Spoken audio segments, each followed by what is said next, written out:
Well, we are so excited to have Gavin Creel on the pod. Gavin has a BFA from the University of Michigan. He's been on Broadway in roles like A Thoroughly Modern Millie, for which he got a Tony Award nomination, Hair, another Tony Award nomination, Hello Dolly, a Tony Award win, and La Cage aux Folles, for which he got no kind of recognition, She Loves Me, The Book of Mormon, for which he got an Olivier Award, a Waitress. He's done stuff all over the West End, on television like American Horror Stories. Also a songwriter. We love our multi-hyphenates, a bunch of original albums, and is currently working on a musical piece entitled Walk On Through, based on the collections at the Metropolitan Museum of Art. We'll definitely talk about that. I'm also the co-founder of Broadway Impact, so we'll talk about some of that in terms of activism in art as well. Gavin, how are you doing today? I'm Welcome. good. I do want to clarify one tiny thing from my bio.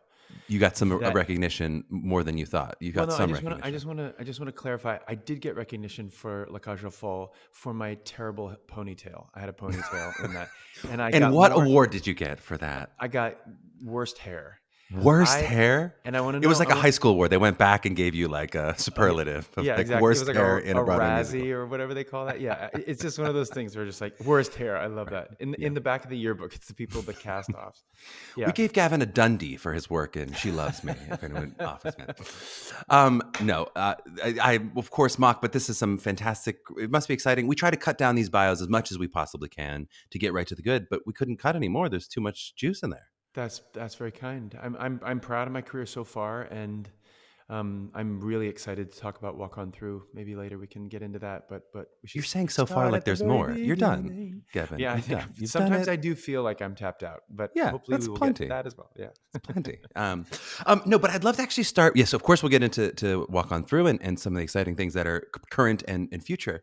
But if we jump back a little bit, I'd love to start like with 16, 17-year-old Gavin. Hmm. If you had been and maybe were a student who's kind of precocious enough to have like a mission statement for what is your college experience going to be? What were you hoping for from a school? You probably applied to a number of schools, and we'll talk about that. I did. What were you hoping to get out of it? What did you get out of it? So I'd love to take me back a little bit to what that thought process was as you were beginning the process. Thank you. I would say to you that my process was ignorant. I didn't have a lot of. I wasn't a theater kid growing up. I did my first musical was Camelot my sophomore year, and I had two words, and it was that was it.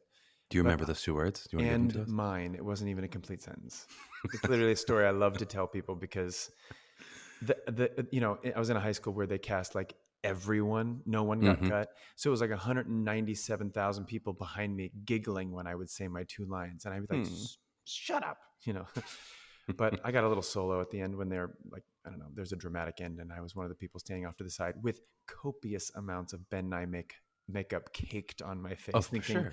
I'm in show business. This is what you do. You wear That's little what professionals do. You cake it please. on. I Honey, gotta see the I smile have it on lines. right now. It's a podcast and I'm fully beat. No, I 16, 17-year-old. I love thinking about that guy because he did not know who he was in any shape of the word. He was behaving and trying to please everybody around him. And I didn't really figure out that that's not the key to life until about 2.5 weeks ago. So it's been a long journey of trying to like figure out who am I, which is what my show Walk On Through is about in a lot of ways. But at 16, 17, I gotta say, I was sitting in high school thinking I wanted to be a movie director, reading books about George Lucas, growing up in Modesto, California, and all the ways he started, being obsessed with film scores, listening to Alan Silvestri and Thomas Newman and John Williams, and loving Danny Elfman. And I was obsessed with that kind of stuff, the storytelling of music.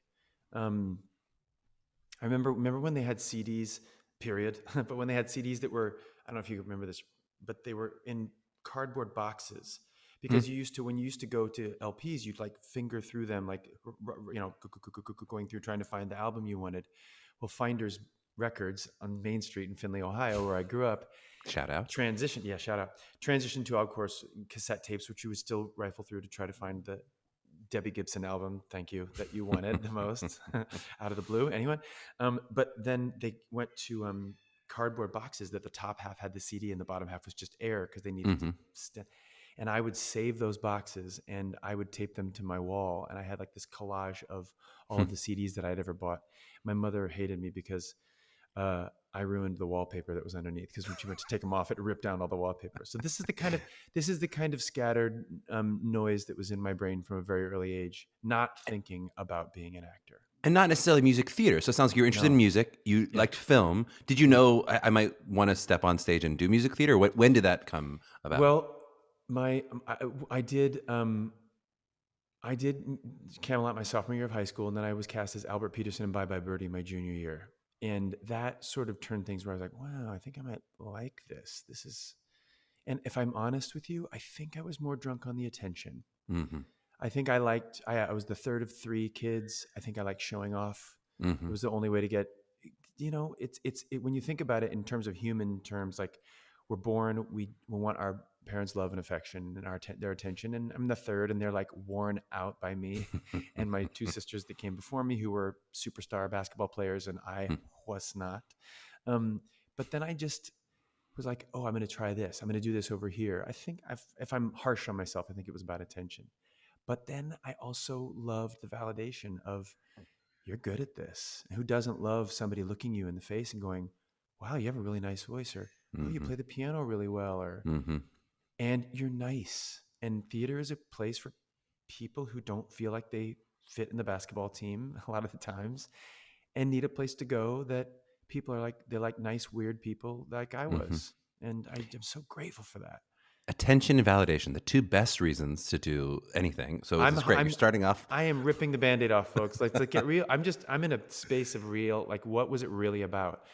Of course, I love music. I played piano since I was in second grade, and I played trumpet since sixth grade, and I was in church choirs and all that stuff growing up. But there was something about the applause and about making people happy, making them laugh, moving them. It's more important to me than anything. Moving. We talked about it maybe 2 episodes ago. There's a Laurence Olivier quote where he says, "Look at me, look at me, look at me, look at me, look at me." He's like, that's why I wanted to be an actor. He's like, because I want someone to look at me. I want okay, good. Then I don't feel so badly because no, come on, Olivia validates me. Of course, that's it. But whether it's community, whether it's of course the attention, and you unless you are also the star quarterback, which I guess is some people's stories, it's our chance to be. Hey, I have an identity and I have a place to step out and be seen in high school in a real way. Can I tell a story that's not mine to tell? You can cut this out. Yes, please. Andrea Burns, the great Andrea Burns, told me a story about how I think she and maybe Julia Murney, or maybe it was Julia Murney, I can't remember. They went to see West Side Story at a high school, maybe their former high school. I can't remember. I'm telling the story so well. But it was West Side Story, and it was Tony, and then right underneath Tony was Tony's friend. It was obviously not a character in West Side Story. And they were like, Tony's friend. And Tony's friend was the short, glasses, nerdy looking skinny kid who could sing like the wind. And Tony was the quarterback of the football team. So every time Tony would get up and be like, I don't know, riff, I don't know. And then he would back up and Tony's friend would come up and sing his inner idea. Out of town. It's one of my favorite stories ever. This is like, you know what? Cyrano de Bergerac as West Side Story is what you're giving me right now. Yes. You can thank and Julie Murney, Andrea Burns. I credit both of them with that story. I can't remember which one it was, but oh my God, it's so fun. This is so good. And I have a couple questions about type and some stuff that we're going to get into later. Some of the ways to change. I wonder if that were happening today, if Tony's friend might just be Tony. If we have come far enough that our Cyranos can actually be our Cyranos. If I can get deep, I want to believe that. I'm not certain that audiences will accept it. That's the thing. That's what we have to change. That's what the work is long. It's not an overnight fix. It's not, in my opinion, it's not, unless you're going to burn it down, which I don't want to, but it has to change in a million ways. We can get into that also. This entire podcast is called, and we can get into that. And we'll get into that more. This is all a prelude to our 6 more episodes that are coming that we'll never actually get into. Exactly. But before we get into all that, just tell me a little bit. So at some point you get to a place of, I know I watched a different little clip where you were talking about deciding between Carnegie Mellon and Michigan, which of course you made the wrong decision, but that's fine. How do we get to that point of now you have these two actual options and you're making it? There must at some point you said, I do want to audition for at least acting in musical theater schools to some extent. Jonathan Baker was the superstar of our theater program when I was there. And he was going to the University of Michigan. And I think even on purpose was determined not to be that puppy dog that was following the most popular, most talented, most attractive, most awesome guy in their high school, to do the same thing. So I was going to apply to Michigan anyway, but I was determined to go to Carnegie Mellon, and I Mm-hmm. ended up getting a bigger scholarship from Carnegie Mellon, and I was grateful for that. And I got in, and I was really excited about going. And then Jonathan came back at Thanksgiving after his first 6 weeks at Michigan, and he said, "Can I talk to you?" He said, "This place is really special. Don't cross it off because I'm there." And I thought that was one of the most generous, beautiful things from somebody. You know how it is in high school when Mm-hmm. everybody, the weird, like literally Tony's friend and Tony are both competing for the same part, and you're like, okay, you would never play the same part in the real world. Speaking of Uh-huh. type, there is a Uh-huh. thing called type. We have to be aware of it. We don't have to like it, but it is out there, and we have trained our eyes as human beings and audiences and actors, frankly, to believe it. It's systemic, this type thing that Mm-hmm. is going to take time to break. But um, in high school, you're up against people who you'd never professionally compete against. And it just meant a lot to me that a competition, heavy quotes around that word, Mm-hmm. would say, "Come be with me, come see this school." Mm. And I did, and I loved visiting both of them. And then at the end of the day, I have to tell you, the people, many of which who went to Carnegie Mellon, who I've met since and love. Mm-hmm. Some of my dearest friends are Carnegie Mellon graduates, and it's an amazing school, as is Michigan. Um, but I had a moment on the weekend where I was like, okay, my heart is open. Talk to me, Lord. Talk to me, Mm. universe. Mm. And I just met people on the weekend. I went to see The Most Happy Fella. Aaron Dilley was the lead. Josh Funk was the Most Happy Fella. Whitney Allen and Adam Hunter and Christy Moore. It was just this amazing cast of graduates, and I was blown away by the show. I was blown away by how friendly they were, and I just went, "I'm coming here." Mm. It's so apropos of the time of year we're having right now because all of our seniors are now making those decisions of going, I have these good options, I'm weighing my scholarships, but then there is that moment of opening your heart and going, Mm-hmm. but now what is right? Where am I actually going to go with this? And obviously you had two great options. You may have had more options too, but I did. I you know, was Northwestern and Miami of Ohio were my four schools, and I was lucky mm, enough to get into all of them, and they were all amazing schools. And um, I do think it is a daunting decision to make with the perspective that I have in my life now. I can recognize it was the first adult decision that I made in my life, the mm, first one that this is actually up to you.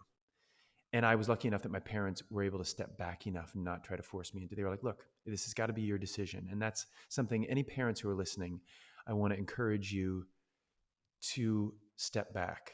It is a lot of pressure. There's a lot of emotion. Try as much as you can to remove your opinions, your needs, and mm, your desires, or maybe your even unquenched dreams. mm-hmm, Leave them out of it. This has nothing to do with you at this point. This is the opportunity to set your young person, your son or daughter or non-binary individual, to step forward and start the first major cinder block of their foundation of their life, not their business. mm-hmm, To know what it is to look within in that scary moment, to turn off all the lights in your room, to lay down and listen. Will someone tell me what it is I should do? Crickets, crickets, crickets. Will someone tell me what I should do? And I say to young people when I teach, sometimes, many times, slash, I think most of the time, that voice that you feel almost guilty listening to is the voice. Your mm, gut is the one that you're like, well, I want to say this, but I don't think I should. mm. And it's really hard to practice that. Let this be your first major decision. I love it. And you so anticipated my next question, which was just about your parents, which it sounds like you had a very healthy relationship, other than that they were sick of you because, of course, you weren't the stars that your sisters were. They But were like, almost it, empty nesters, almost empty it was nesters. that they're like ready to be done They're with like, it. bye, slam. No. Were they, so they sound like they weren't stage parents. Were they No. driving you to stuff and, supportive and Swim meets, financially or? swim meets, Uh-huh. model UN competitions, Uh-huh. like and yes, of course, theater, but theater was something that they were like, what is this? This is new. Mm-hmm. Okay. And I will say, I would apologize to my parents a little because even now I'm a little too controlling in my need for them to not brag about me or talk about me too much. And that's not my business. Mm, Like if it embarrasses me, if I need them to hear me, that again, now I feel like you're coming in my space, but my parents didn't do that. mm-hmm. And my dad said to me when I actually came out of the closet to them, which was an intense story that we must touch on. Oh, Um, yes. Okay. it's a big and a huge rite of passage for a gay person. Um, obviously. And if you haven't done it yet, take your time. But I'm telling you, the other side is so much freer.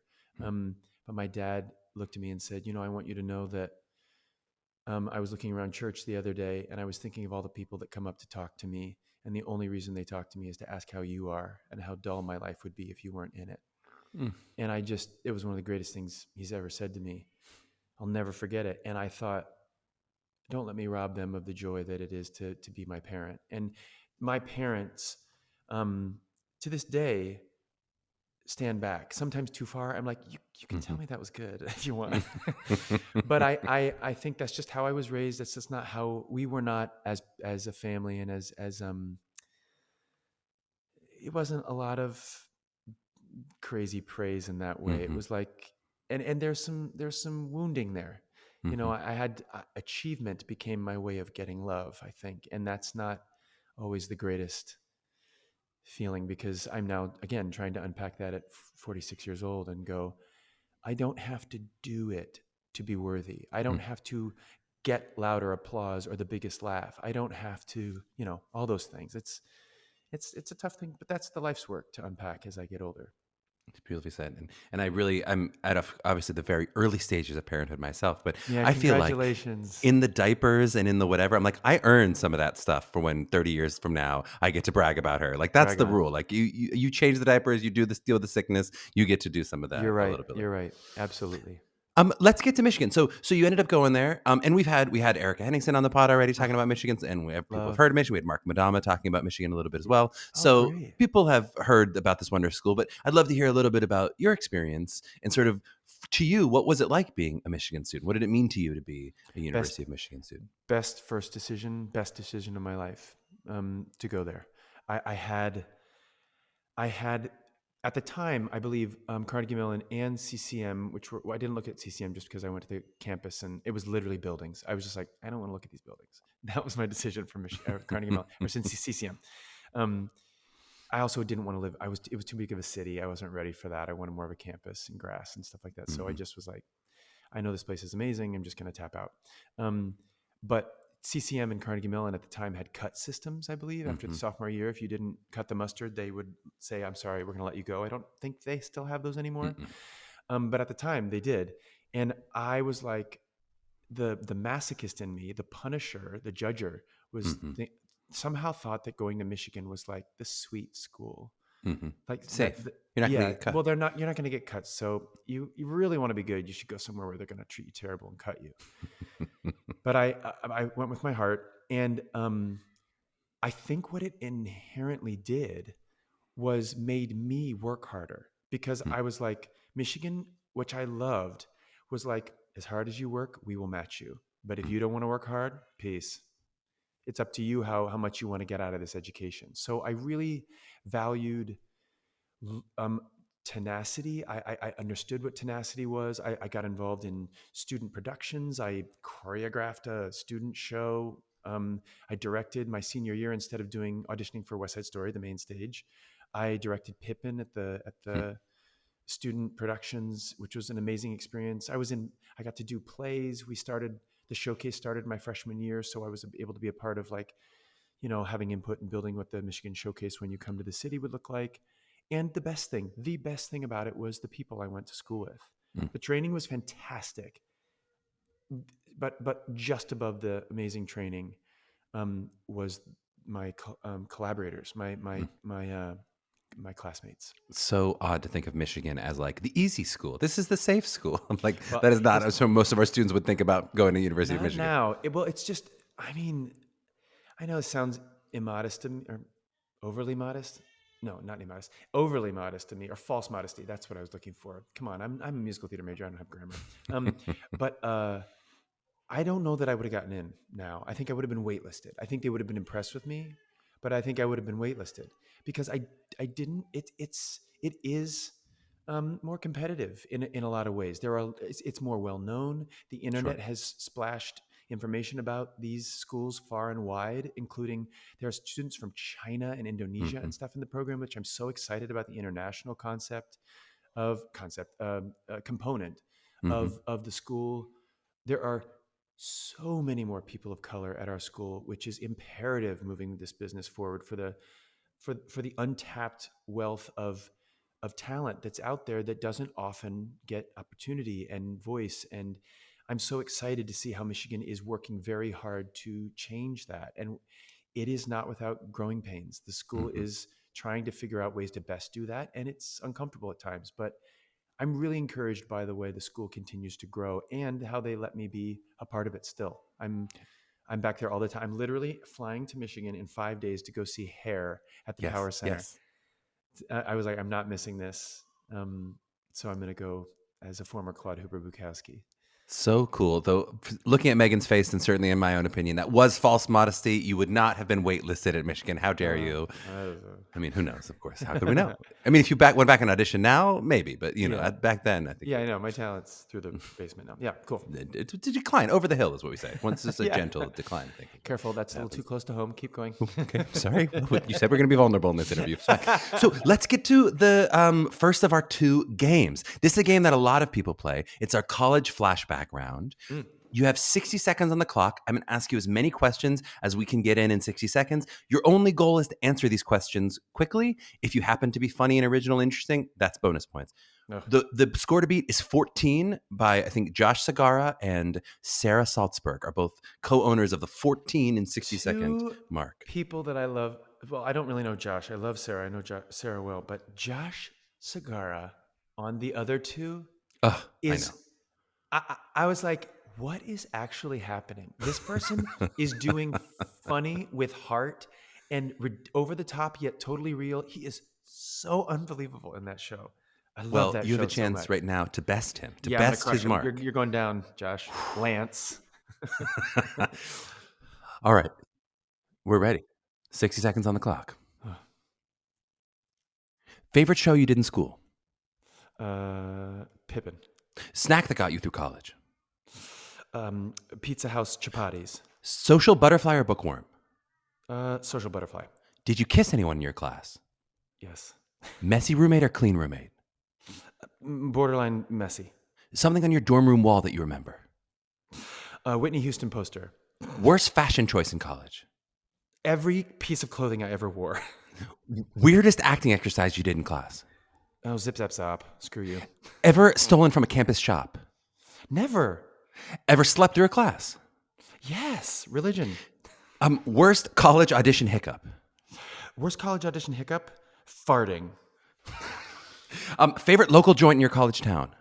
Oh, Zingerman's Deli. Song Go. that was blasting from your dorm room at school? Oh, story goes on. Liz Calloway. What did you want to be on? What was in Broadway when you were in college? On Broadway? A spoon in Beauty and the Beast. Do you remember your school mascot? Crushed. How did we do? I think I maybe got 10. Get out Did of I town. really? We have a triple 14. Wait, should we have a lightning round? We got to get Josh when we go to the lightning round. Yeah, we'll have to bring them Josh back Sarah, on to yes. run the tie. Yes. Yes. Those were all honest too. The farting thing was in a ballet class. Right.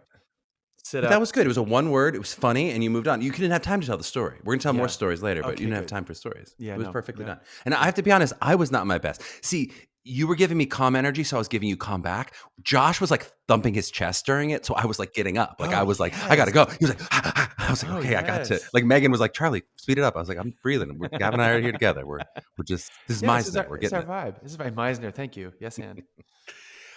My last college question is Okay. just if from the experience that you had in school, and now also getting to have the experience of going back sometimes and helping the future classes, what's something that like from your education that you would say you really want to add in now, or you are adding in now for current students? So what's something that you've learned maybe since school has happened that you now like, I wish Michigan had done a little bit more of this for me, and now I'm trying to pass this on?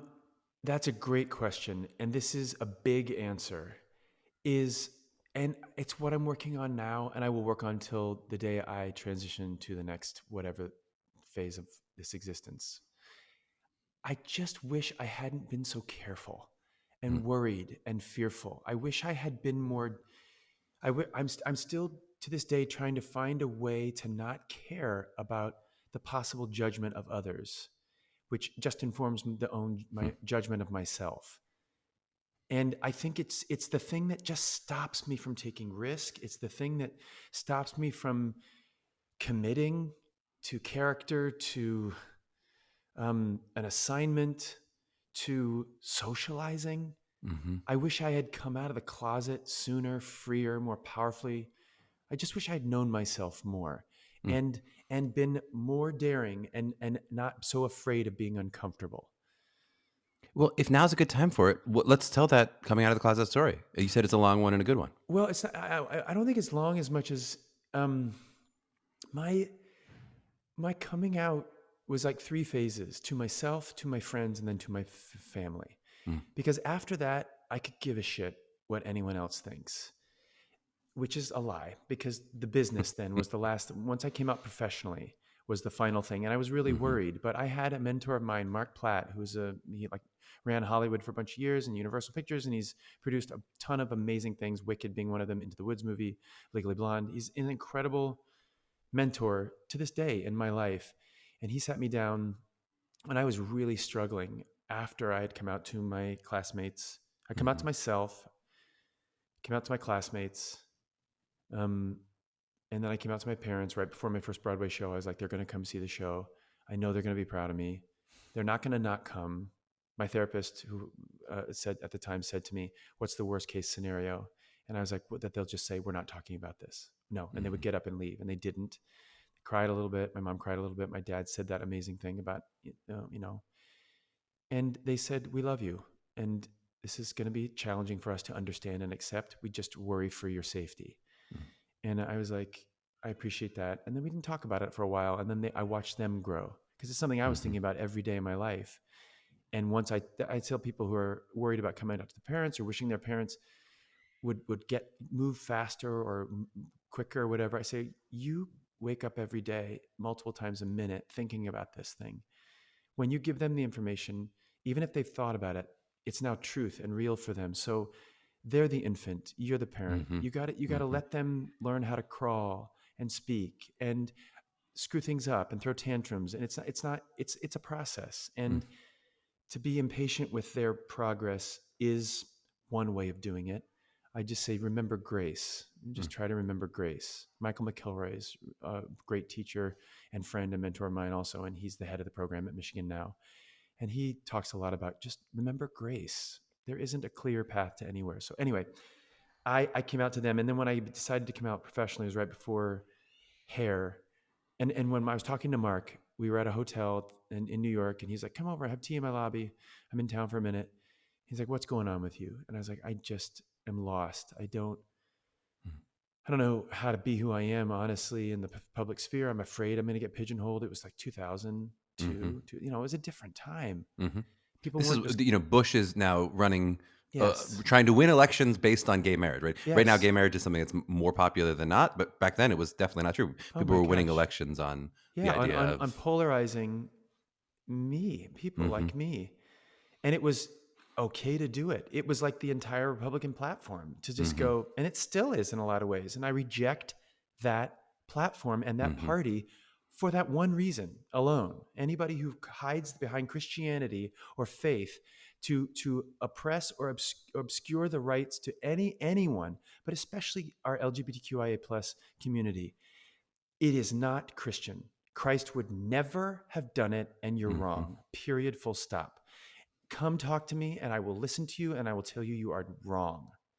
It's not Christian. Um, uh, but I talked to Mark, and he just said, your happiness comes first. Your life comes first. Your career can be a close second, but you have to figure out what's going to make you happy. And I thought, this is a man who runs Hollywood, the place where Mm-hmm. you come out of the closet and your career is over at the Mm-hmm. time. And in a lot of ways, people are more free, and we're making progress, but there's a lot of trauma in our community. And people say, oh, you got to get on with it and get past it. I say, yeah. And acknowledge the fact that this trauma is deep and we need to hold it carefully and gently. Mm-hmm. So that's what I say about that. Beautifully said. Thank you. Okay, we're going to cue to a short break. And on the back end of the break, we'll get into a little bit of your career and some of these fun conversations that we're going to maybe not get to and actually just push off to the next episode. But we'll see how many of them we actually get to. So back to the Great. flash. All right, we are back with Gavin Creel. So, Gavin, tell me a little bit. So now you've graduated from Michigan. Tell me a little bit about kind of navigating those first couple years of your career, maybe up to booking Millie, in terms of what was that like experiencing the business now, having some cool connections maybe from this school, and then how you were going to use those to achieve some of the success that you did. I was lucky enough to get my equity card at the Broadway summer season of the Pittsburgh Civic Light Opera in Pittsburgh.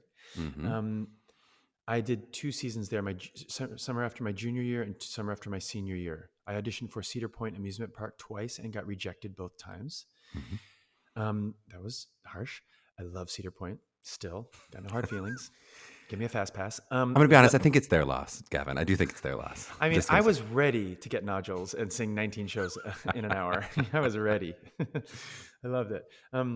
But I came to the city with my equity card. I'm going to do the shortest version of what I met, not the emotional life stuff, because that's another podcast entirely, but we'll do professional. I came to the city. I auditioned. I applied for a bunch of restaurant jobs. I got into Republic Noodle Bar down in Union Square. RIP, is not there anymore. Got in. I trained for one I day booked and it. I booked the bar. I booked the part of a Mhm. waiter with talent, and then I found out the end of my first day of training that I got a national tour of Fame the musical. So I called them that night and I was like, "I'm not coming in tomorrow for training." I get an MRE. No big deal. What's that? Well, it's whatever. That's what you call when you book a more remunerative employment. I Oh was just yeah, I love riffing that. on the. Yeah. Oh, good. Yeah, you see. Uh, you're smart. But then I ended up doing Fame on the road. I learned a ton of amazing people, and I just then after I came back, I had the great good fortune of auditioning for workshops and readings of new Mm, shows that were coming.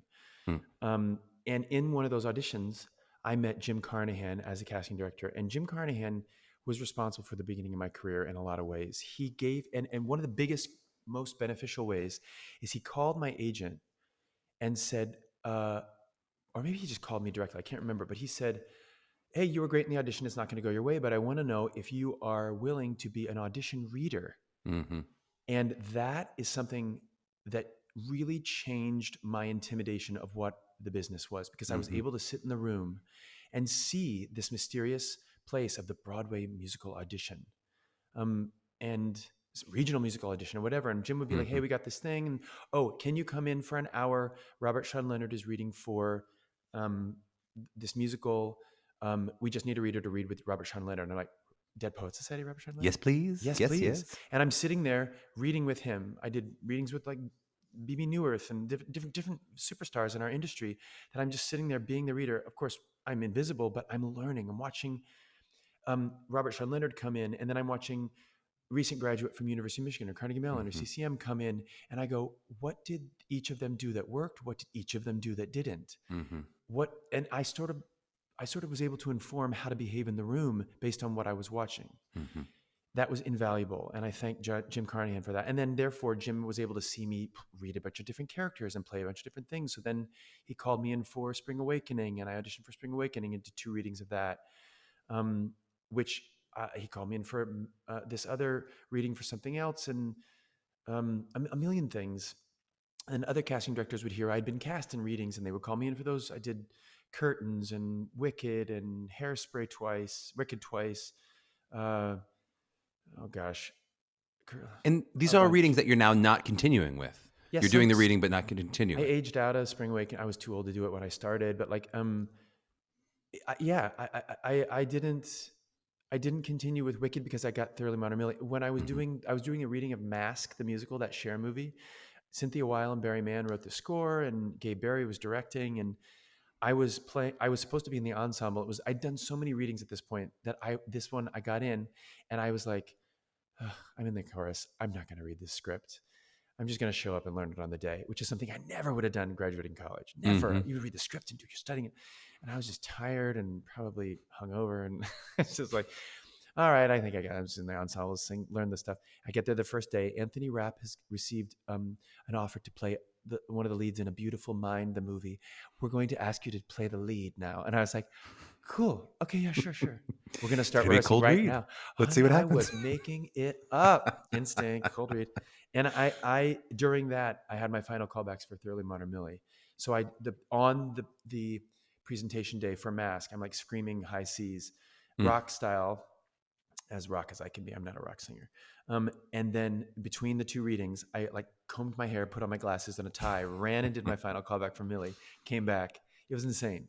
too fun. Yeah. I do think it's helpful for listeners here. They got a little bit of it with Annalie Ashford was talking about like how many of the things that she did Oh yeah.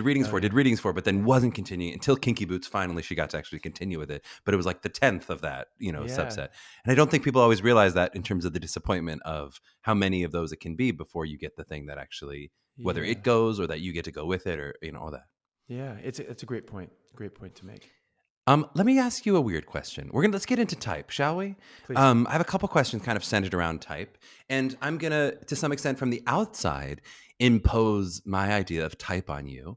And I'd love to kind of hear like what your experience of first of me doing that right now, but then also sort of the experience of the business was, because like my experience of you as a consumer of you on stage is that like you are so handsome and I Oh, thank think you. like really conventionally handsome.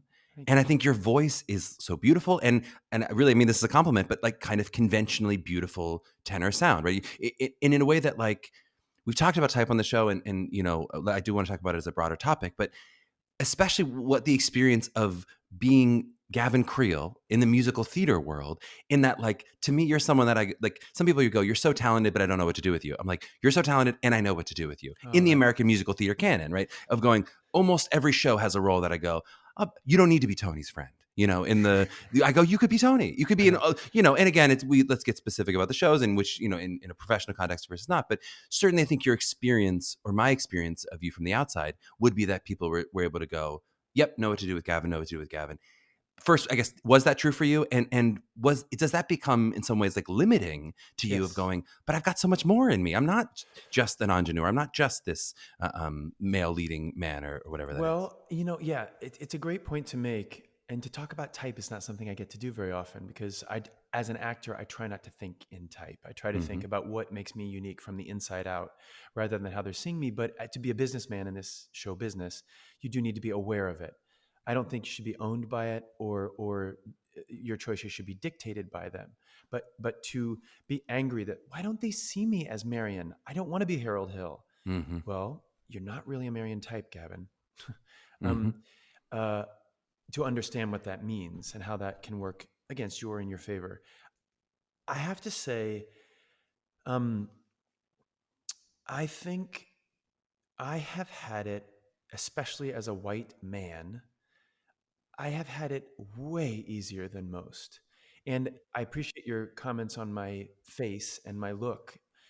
It's something that the truth is, and and I mean, my close friends know this. I do not, I have a dysmorphia about the way I appear, and I'm constantly trying to make peace with it and believe what I think people see because I cannot see it and I am so mean to myself.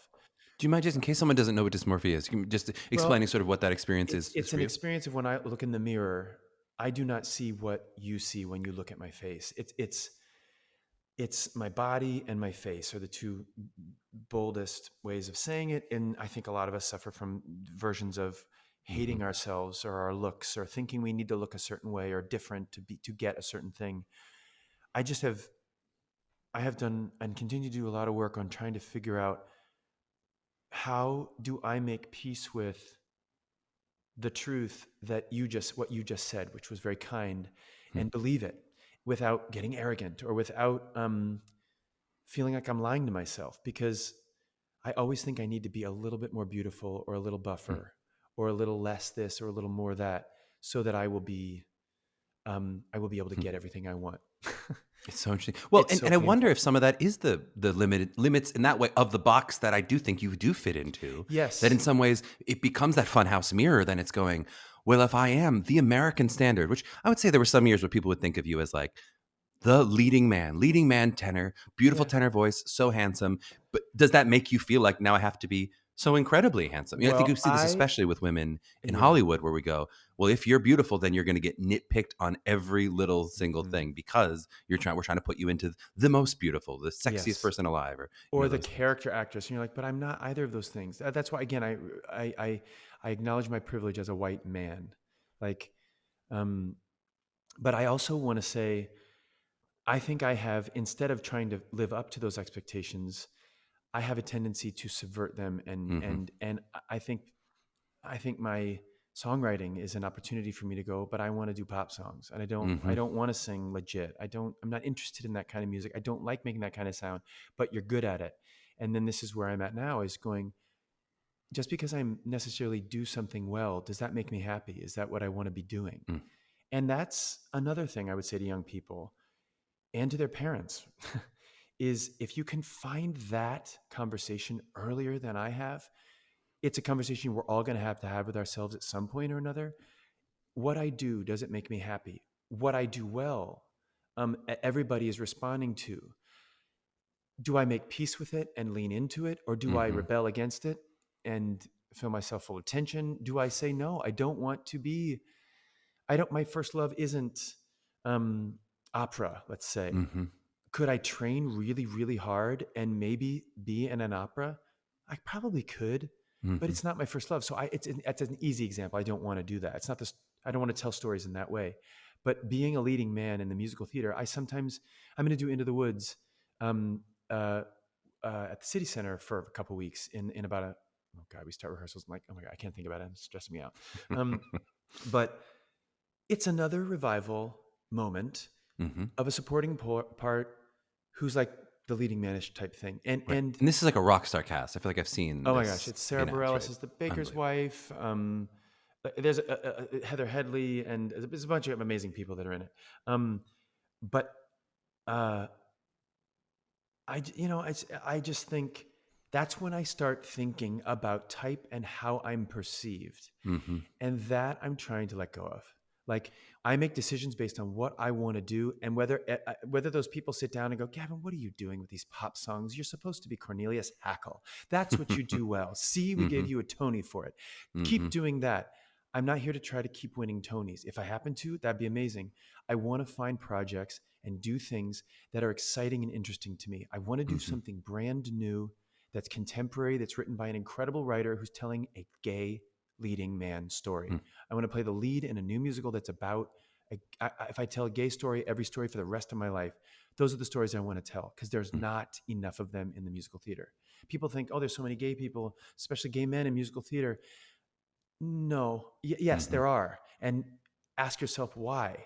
Hmm. Because safety, community, Hmm. expression, freedom, community, people, Hmm. allies, people who look at you and go, yes, be whoever you want to be. Let's play all the parts. Let's try all the Hmm. things. But when I think about stories, musical stories, there's a lot of plays, certainly. Hmm. But if you look at all of the plays and all the musicals I've ever written, we're talking 1%, if at Hmm. the most, less than 1%, that are about leading characters in a gay storyline. I'm like, that's what I want to do next. I want to stand on stage and show you how uninteresting it is to be gay, or how deeply interesting it is. Whatever. It's not just Hmm. about these two characters that you could play as a gay person. I don't know. I love it. That's my monologue for the moment.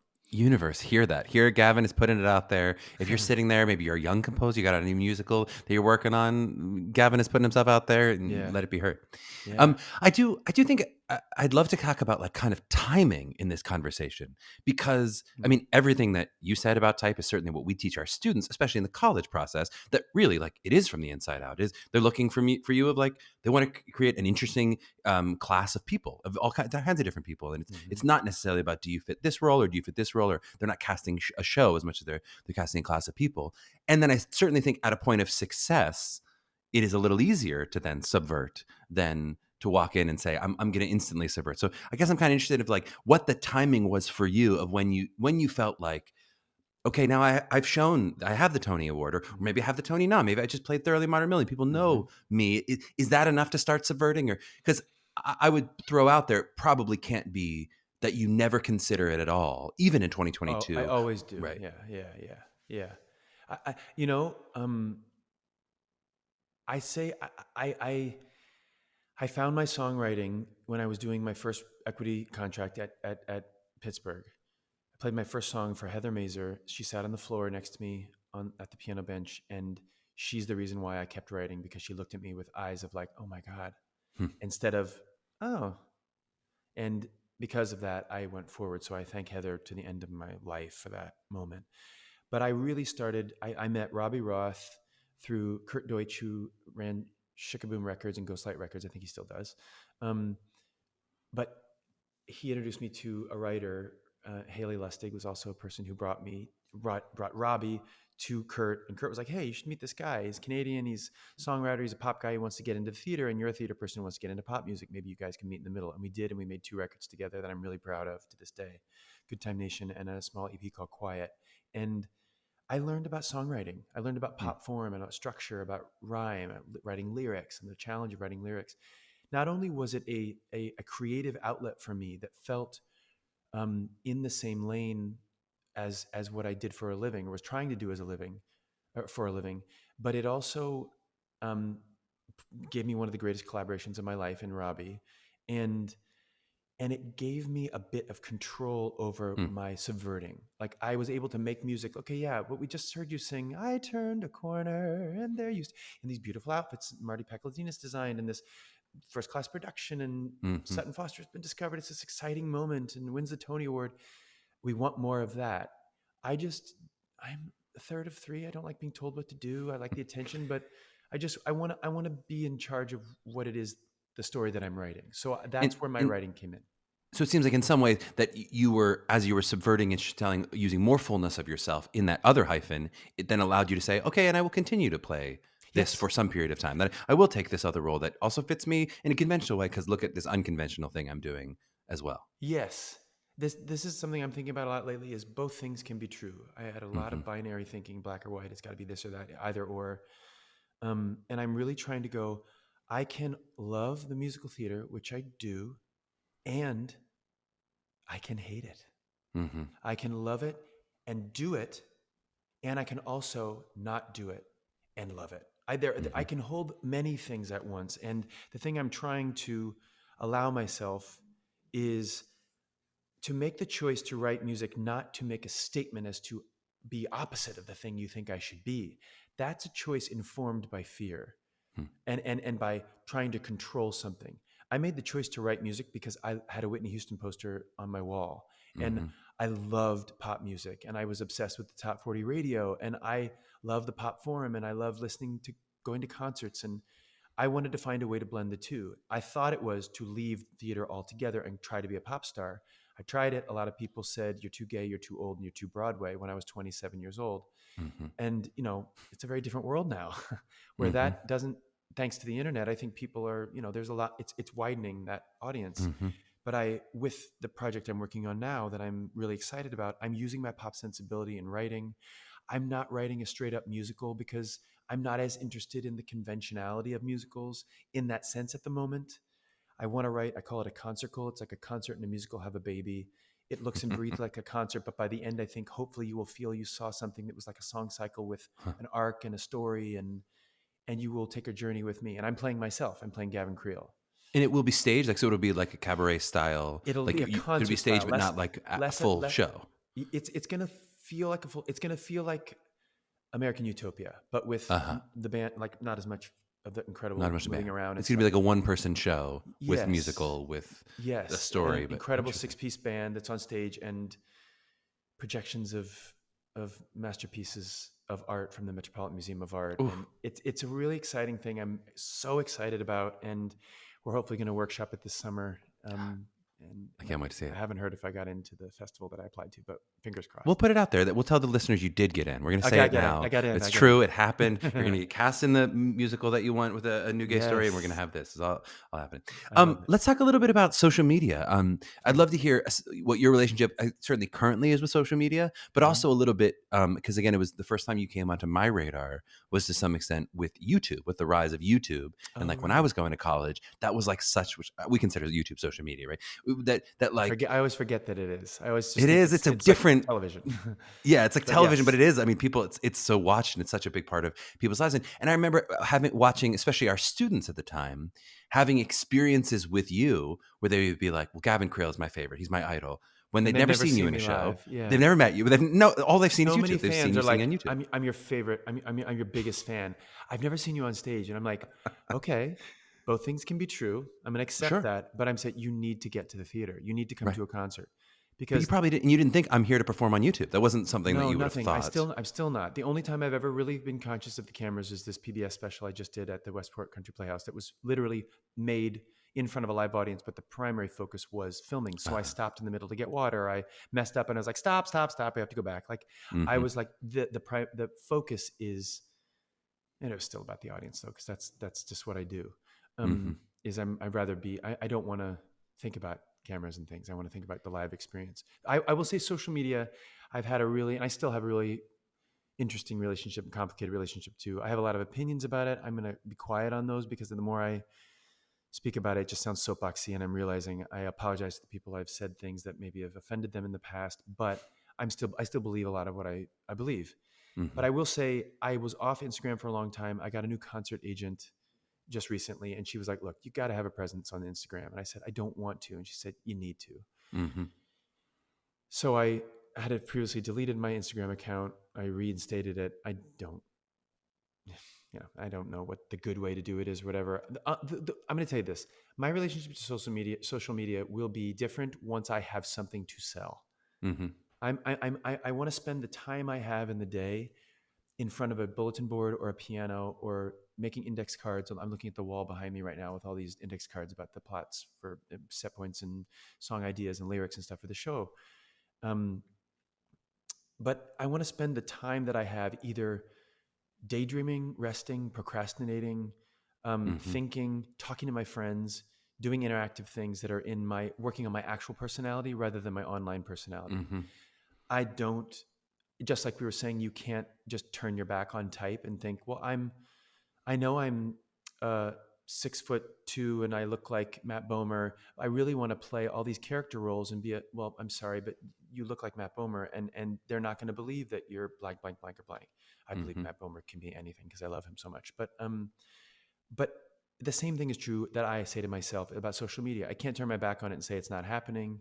I tried for a very long time.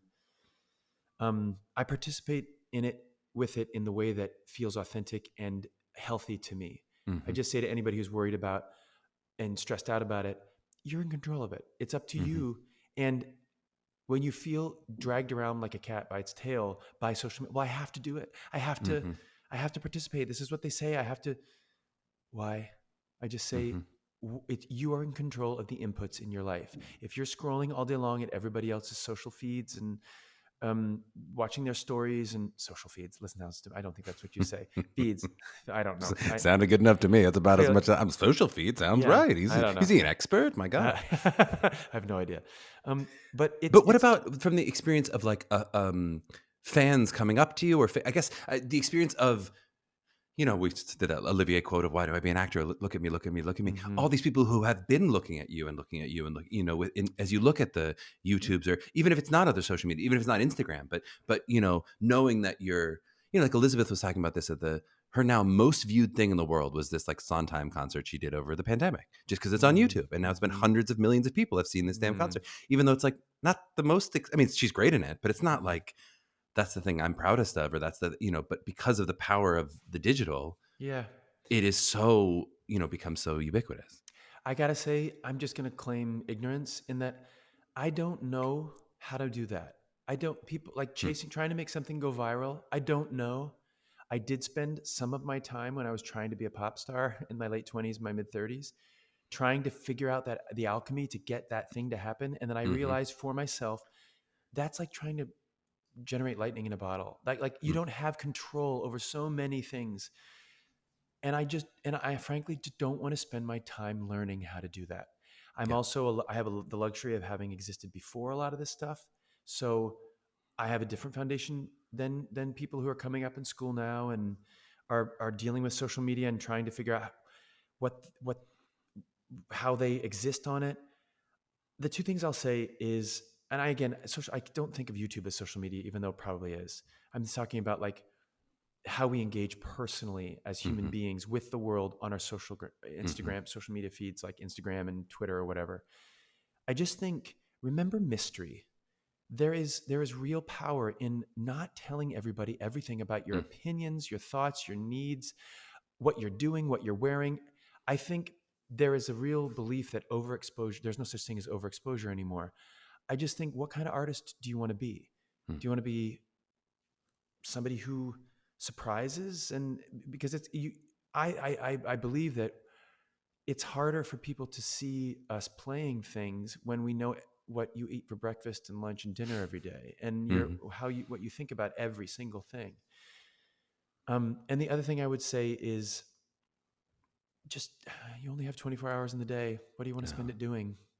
Well, and I love you said, some moments of I don't think you used the word laziness, but some moments of not thinking, of procrastination, and of that, Rest. like, if you eat up all that time, then you are limiting your creativity. But necessarily, if all Yeah. of your time is either doing something or imbibing something on Yeah. social media, then And let me tell you something though. This is where you can substitute social media for texts for me, mm-hmm, or phone calls. I am hungry for connection. So I mm-hmm, want to say, if you're on social media, a lot of it is, yeah, dopamine, whatever, but I'm trying to get dopamine from phone calls, from mm-hmm, FaceTimes. I'm trying to get dopamine. I mean, I look at my phone so much, not at social media, but I look, did somebody text me? Did somebody mm-hmm. call me? I want connection. These last 2 years have been Oof. so unbelievably painful. I can only speak for myself. So I'll say, for me, I know it's been so painful for everybody. I went inward in ways I've never done before. I became individualized in ways that I'm not proud of, and I'm proud of, but I don't want to be individualized, because that just Mm-hmm, makes you feel like you're an island of one. And it's a horrible isolation. I understand the want, because I too am picking up my phone going, did somebody text me? Oh, and then, mm-hmm, but I also know that the devastation that I feel when there isn't a little red circle with a number in it hanging above an mm-hmm, app. mm-hmm. It's so So true. I Well, it's feel that pain. I don't want to say I'm not better than that. I feel it. and I was gonna say, it's some of what you were looking for in high school, for that community of going, I need that attention, I need that Yeah. validation. It's we all have, that's a human urge that Yeah. we all want, especially as theater people. Yeah. All right, let's play our second game of the Ah, day. This game is created just for you, Gavin. ah. This is an offshoot of, we did like a 7 degrees of Annalie Ashford, but this is called Creel or No-Creel. Okay, I and love it. the goal is, I'm going to say some things about like productions that you've done in the past, especially, and you have to determine if it's true, which would be Creel, or false, which would be No-Creel. Okay, so it's like a true or false situation. I love The this game will be very game. simple. It will be very hard. I'm going to be honest. Some of it is hard, I but love just it. I warning, hope, I throwing it love out there. it. The harder the better. All right. That's not what our listeners say. They think I'm too mean to the guests sometimes, but we'll see what No, happens. be mean. I love it. It makes me think. This is so much fun. Hello, Dolly, a show which garnered you a Tony Award, is based on the 1938 Thornton Wilder farce, The Merchant of Yonkers. Creel or no Creel? No-Creel. No Creel? Tell me more. Oh wait, no, sorry. Yes. Wait. It is based on that, right? Yes, Creel. That's Creel. That's Creel. Creel. Creel. Yes. That's a little bit of a trick because it's also then he like rewrote it as something else, but whatever. That's the original was Merchant of Yonkers. Yes. Creel. So, That's oh Creel. yes, I see what I'm doing. I'm just saying truth. Oh, this is a True or false? trivia. This is trivia. It's trivia, Oh, and this is Creel is real. I'm Creel just is taking real. your last name. It's written Yes. Oh true or not yes. Yes. true, Thank you. Hey real or not everybody, real. I'm quick. Okay. I was trying to do deal or no deal, but there's no suitcases or money, so it doesn't really make sense there. But it's Creel or no That's Creel. I so was just good. trying to be okay. This film adaptation was directed by Gene Kelly. Oh, it's a test. I have to answer it. Creel or no Creel? Um, Creel. Creel, 2 for 2. Okay, we're doing Yes. great. It has been revived on Broadway 7 times. No Creel. No Creel, correct. Okay, we're 3 for 3. We're doing great. It's going to get harder. Okay, Okay, good. the next 3 are about Waitress. Waitress is a show you've done on Broadway and the West End. It's based on a 2007 movie of the same name, starring Renee Zellweger, and originally premiered at the Sundance Film Festival. Creel or no Creel? No Creel. And why not? Because Renee Zellweger did not star in it. It was Kerry Russell. It's because I stumbled on that damn name. I made it No, you worse. didn't. The minute you said Okay, Renee you would Zellweger, get I it. was like, I see you. Nah, it's wrong. Damn. Okay. But yeah, I caught myself. Okay. The following lists are all Creel names of pies in Joe's Diner. Are we ready? Oh gosh. Okay.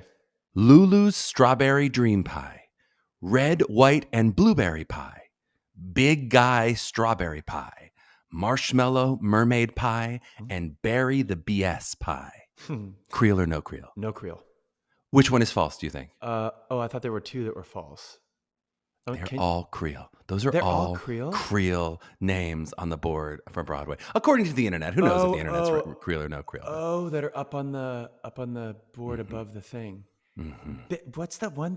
About the second Big Guy Strawberry Pie. That's the one I had to include. I was like, that sounds so fake. Oof, That can't be I thought that real. was fake for sure. Big And Guy Strawberry. Lulu's strawberry pie. I didn't know. I would have thought Lulu's strawberry dream pie. Is that what it was? Lulu's Strawberry Dream Pie. Oh yeah. That's what it Okay. says. Screwed it. In the recent filming of the stage production of Waitress, they decided to use a Creel baby as Lulu instead of a doll. My daughter is that Creel baby. Creel or No-Creel? It's so Creel. It is so Creel. That is Creel. So Creel. That is so fantastic. What a weird trivia fact. I was- really hope she she's was like 4 weeks old, wasn't she? 4 weeks old. I hope she's like a scientist and then like later gets to watch it and be like, are you kidding me? That's me. I'm like, girl, you've been on Broadway. She's winning the Nobel Peace Prize, and they're like, a little known fact in the hologram production of, because they'll have changed them all to holograms by that point. Yes, of course. No, they're all, that's what it's very advanced. Yes, YouTube is a hologram. Thoroughly Modern Millie. Now the rest of these are all quick hitters, individual shows. Okay. Thoroughly Modern Millie, for which you received a delicious Tony nom, won exactly 6 Tony Awards. Creel or No-Creel?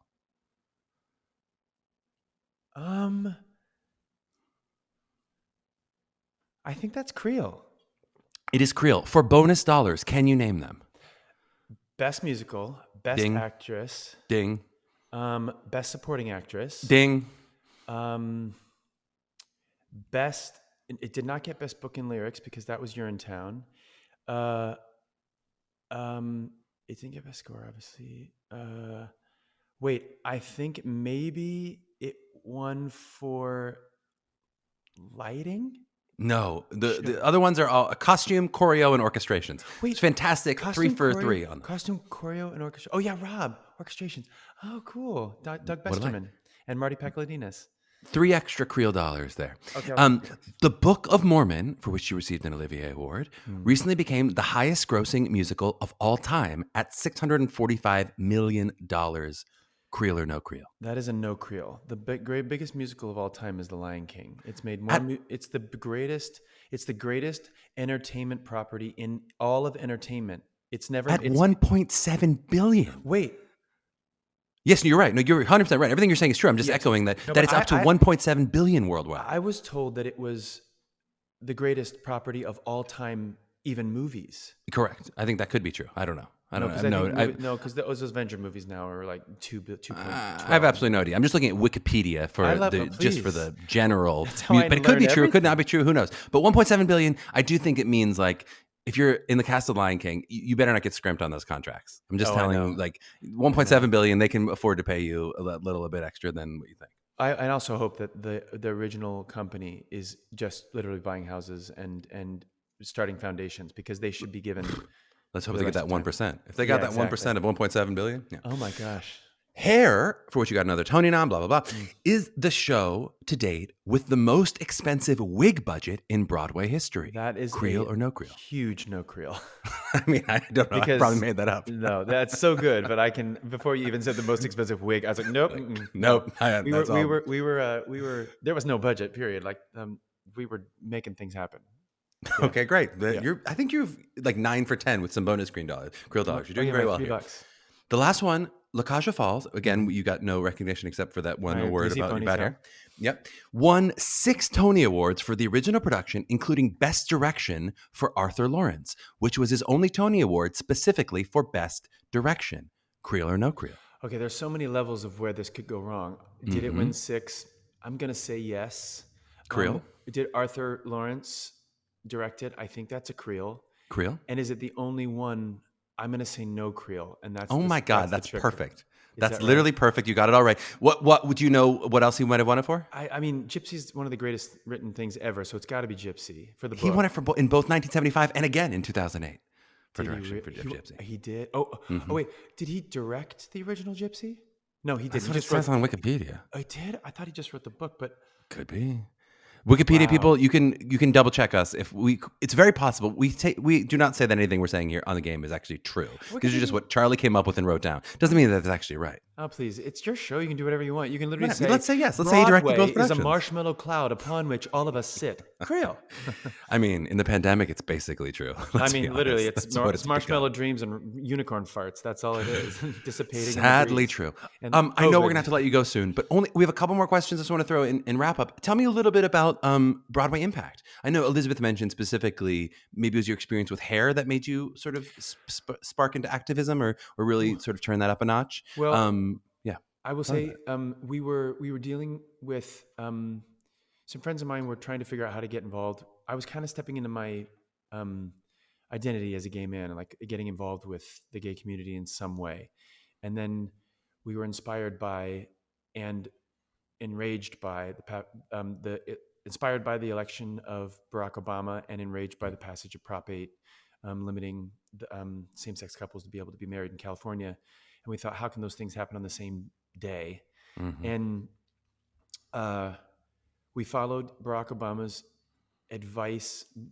example of being a community organizer. He graduated, and instead of going to work at some big crazy law firm, he came back to Chicago to be a community organizer. And just to this day, I just am amazed by that very non-capitalistic, Mm-hmm. incredibly selfless, and extremely powerful and most important thing that he did. So we just were talking and tried to figure out a way that we could organize our community, the theater community, to get behind this issue that we thought was imperative for our world to move forward. And it was from people like me and my friend Rory O'Malley and all my gay friends to not be second-class citizens under the law. Mm-hmm. And we thought it would take forever. We went to a Join the Impact rally right after Proposition 8 was passed, and like a week after. And it was downtown. It was this amazing, very inspiring thing. Tons of people showed up and all saying, hell no. And then we went to a few meetings and we watched a lot of infighting in the communities, trying to like jockey on who's going to take the lead and what people are going to do. And people saying, well, they're not doing it right. We shouldn't be doing this. We shouldn't be doing this. And we shouldn't be speaking like this. And we should be talking to these people. And we know we shouldn't be talking to those people. And we were like, okay, well, let's calm down. We're just going to try to teach our community how to write letters to their senators and whatever. It's stuff now that is, thanks to apps and social media and phone banking, and people are a lot more beautifully more engaged in that aspect. But I also just wanted to light the fire under myself and teach myself about how I'm not a history person. I'm not a civics person. I don't like that. My brain is like a craisin, like geography, history, civics, all that stuff. I was not interested in those subjects in school. I liked algebra. I liked music. I liked a little bit of science, You said Model UN at one point they were driving you to, no? I just did it for a credit in my college application. Fine. Like I didn't know what the hell was Extra going Creel on. dollars, credits, he's easy. It's just Yeah. offer a dangle little carrot for him. Easy. a little international peacekeeping carrot. But it was inspiring to watch, but I was terrible at Model UN. I didn't understand. I was there with all the smarties just going, okay, what do you want me to do? Just charm the people from, Slovakia. Okay, we're playing Holland. I don't know, whatever. But I kind of just thought, for this moment, let's engage ourselves. And as we engage ourselves, we all thought, well, we'll engage our community. So I made a bunch of little videos, and just as I learned, I said, hey, guess what I learned, guys? This is what I learned. And I'd tell people. And then we thought we want to make an impact, and we came up with the name Broadway Impact, and we had some friends to donate their time to make a little logo and made some t-shirts and had a slogan. And then it ran for 6 years. Jenny Canelos was our executive director, and we thought we would be running for 30 years. We thought she'd be sitting in that office forever. We said, we're one issue, marriage equality. We're going to do one thing. And whenever we show up, you'll know, Broadway Impact again, fighting for marriage equality. That's what we're going to do. And it can take on the face of Audra McDonald and Cheyenne Jackson at a rally. It can take on the face of the governor, the mayor at that rally. It can take on the face of the cast of Hair singing on the Capitol steps. It can take on the face of any people sitting at a table going I joined this thing, talking to their friends about, I love theater and this organization is doing, and it got passed, and it's the law of the land. And we dissolved the organization after that. We just said, okay, we're done. So cool. Yeah. Well, in carrying that forward into like sort of where you see, we touched a little bit on this and promised maybe we would or wouldn't come back to it, Mm, in terms of sort of where we are now and where, especially in 2022 and what the past 2 years have been, like, what would be the next thing that you would start, or what would be where do you feel like we need the most attention, or where should we be going? I mean, I know you're of course one person, you don't have to have the one true opinion, but sure. what do you feel like in terms of what has happened over the past couple of years and where you feel like theater is going, I, th- in those questions? I think we have to make sure the gas doesn't come off of the social justice movement within the theater, that we have racial equity, social justice equity in our industry. I think it's going to be very easy as things quote unquote come back, and Hmm. the system is deep. The system is racist. The entire musical theater art form on Broadway was founded in racism. It was founded in racism. If we can't acknowledge that, you can go back and look in blackface and minstrelsy, and that's where our art form in this country took place. It doesn't mean we're not doing that now, thankfully, but if we can't all agree and know that, acknowledge it, because people don't want to say, there's even in our industry, they want to say, look, this is how things are. When you Hmm. say this, if you hear yourself saying the sentence, this is just how things are, look back to why. Because Hmm. just to say things how things are, I have said it, it's lazy, Gavin. That's lazy. Why? Take a second and go, okay, why are things like that? I you will find I have found and I find again and again through inspiring people like Nicole Johnson, who runs the Harriet Tubman Effect Institute, who I've learned through the Edify education process about the systemic racism and the presence of white supremacy culture characteristics in our industry.